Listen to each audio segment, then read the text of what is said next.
শহীদ এবং আহত যারা রয়েছে তাদের পরিবারদের নিয়ে কাজ করার জন্য জুলাই শহীদ স্মৃতি ফাউন্ডেশন গঠিত হয়েছে।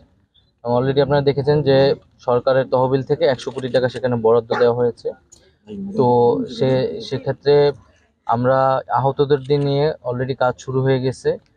আমরা তাদের কাছে জরুরি আর্থিক সহায়তাটা এখন দীর্ঘমেয়াদী তাদের পরিবারের পুনর্বাসন এবং যারা চোখ হারিয়েছে বা হাত পা ক্ষতিগ্রস্ত হয়েছে তাদেরকে কিভাবে পুনর্বাসন করা যায়, ক্ষতিগ্রস্ত পরিবারদের কর্মক্ষম সদস্যদের কর্মসংস্থানের ব্যবস্থা সহ পুরা এই আন্দোলনের যেই ইতিহাস ডকুমেন্টেশন তার স্মৃতি ধরে রাখার জন্য এই ফাউন্ডেশনটি কাজ করছে।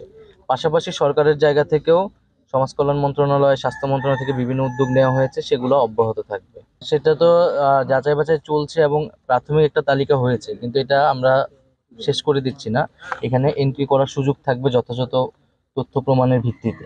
এই সুযোগটা পরবর্তী থাকবে, কারণ অনেকেই তো আসলে গুমও হয়েছে, অনেকের নিখোঁজ পাওয়া যাচ্ছে না। সো এটা একটা সম্পূর্ণ তথ্য আসতে হয়তো আমাদের সময় লাগবে, কিন্তু প্রাথমিক যে তালিকাটি, সেই তালিকায় একটা তো 707 জনের শহীদের তালিকা স্বাস্থ্য মন্ত্রণালয় থেকে অলরেডি আপলোড করা হয়েছে, যাতে সবাই মেসেজ দিতে পারে যে আরও কেউ শহীদ হয়েছে কিনা। আমরা সব জেলা প্রশাসকের কাছেও তথ্য চেয়েছি, বৈষম্যবিরোধী ছাত্র আন্দোলন তাদের কাছেও তথ্য চেয়েছি, এবং বৈষম্যবিরোধী ছাত্র আন্দোলন তারা একটা তালিকা করেছে আবার 1400 জনের।